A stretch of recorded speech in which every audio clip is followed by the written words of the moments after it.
Mövzumuz yenə ƏDV-dir. Vergi tutulan əməliyyatın vaxtından danışacağıq. 1.166-1.6-cı maddəyə toxunacağam. Deməli, vergi tutulan əməliyyatın vaxtı tələb hüququnun güzəşt edildiyi vaxt deyir ki, vergi tutulan əməliyyatın vaxtıdır. Nə deməkdir tələb hüququnun güzəşt edildiyi vaxt? Misal, deyək ki, X MMC, Y MMC-dən 20.000 manat dəyərində mal alır. Bu alış baş verir 2026-cı ilin aprel ayında.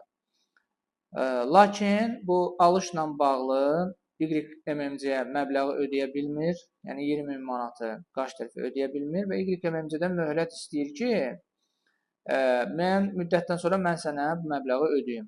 Y MMC də X MMC-yə deməli iyul ayında deyir ki, yaxşı, problem yoxdur, sən gəl mənim məbləğimi sentyabrda ödə. Mən sənə möhlət verirəm, sentyabrda gəl 20.000 manatı ödə. Y MMC üçün vergi tutulan əməliyyatın vaxtı iyul sayılacaq. Çünki möhlət hüququnu iyulda verir. İyulda verir ki, sən gəl, ay qardaş, mənim pulumu sentyabr ayında ödə mənə.